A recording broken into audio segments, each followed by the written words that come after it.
حضرت امام حسین کے سر مبارک کا معجزہ۔ امام حسین کی شہادت کے بعد ان کے سر مبارک کو نیزے پر بلند کر کے ملک شام کی طرف لے جایا گیا۔ یزید کا قافلہ جہاں سے بھی گزرتا تو لوگ پوچھتے کہ یہ کس کا سر ہے اور یہ کون لوگ ہیں جنہیں قید کیا گیا۔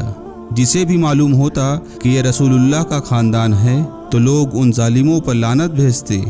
جب یزید کا قافلہ شہر کرتان تک پہنچا تو وہاں کے لوگوں کو پہلے سے معلوم ہو چکا تھا کہ یزید نے نواسۂ رسول کو شہید کر دیا ہے، اور ان لوگوں نے اپنے شہر کا دروازہ بند کر دیا اور یزید کا قافلہ شہر کے باہر رک گیا۔ اور جب رات ہونے لگی تو راہب قریب آتا ہے اور دیکھتا ہے کہ ایک نورانی سر ہے جس پر آسمان سے فرشتے آ کر سلام کر رہے ہیں، اور وہ سر قرآن کی تلاوت کر رہا ہے۔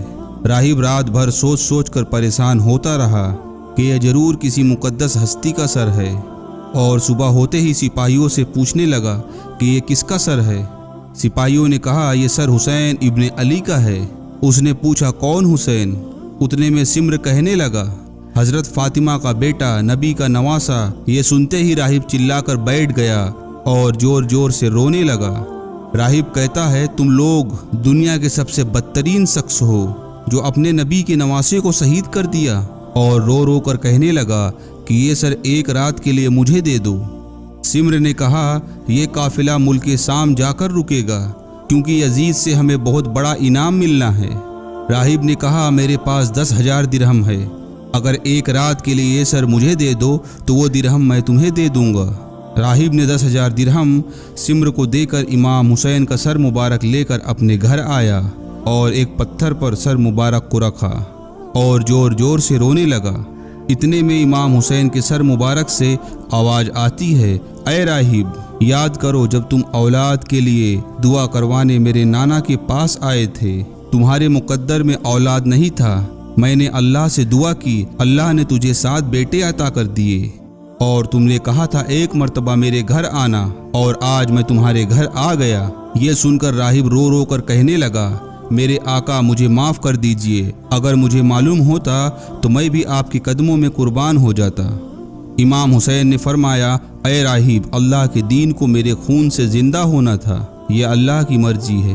پوری رات وہ امام حسین کے سر سے بات کرتا رہا، اور جب صبح کا وقت قریب آیا تو راہب سوچنے لگا کہ میں امام حسین کا سر واپس کیسے کروں۔ روایت میں آیا ہے وہ جو 7 بیٹے امام حسین کی وجہ سے ملے تھے ان میں سے ایک بیٹے کا سر قلم کر کے سمر کے پاس لے گیا۔ سمر نے جیسے سر کھول کر دیکھا تو کہنے لگا یہ امام حسین کا سر نہیں ہے۔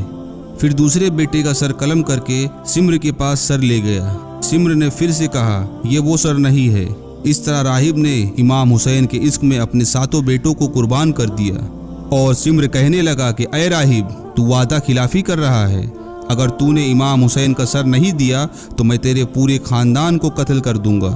اور راہب جیسے اپنے گھر پہنچتا ہے تو امام حسین کے سر مبارک سے آواز آتی ہے اے راہب اپنے 7 بیٹوں کے سر ان کے جسم کے ساتھ رکھو، اللہ کے کرم سے تمہارے 7 بیٹے زندہ ہو جائیں گے، اور میرے سر کو فوج یزید کے حوالے کر دو، کیونکہ یہ اللہ کی مرضی ہے، ہمیں ملک شام تک پہنچنا ہے اور ہر گلی سے گزر کر قرآن کی تلاوت سنانی ہے۔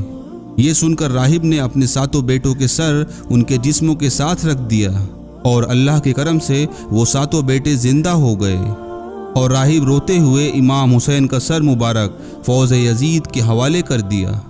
آج بھی اس پتھر سے خون نکلتا ہے جس پر امام حسین کے سر مبارک کو رکھا گیا۔ اس ویڈیو کو اپنے رشتہ داروں میں ضرور شیئر کریں، ویڈیو کو لائک کریں، چینل کو سبسکرائب کریں، اپنا اور اپنوں کا خیال کریں۔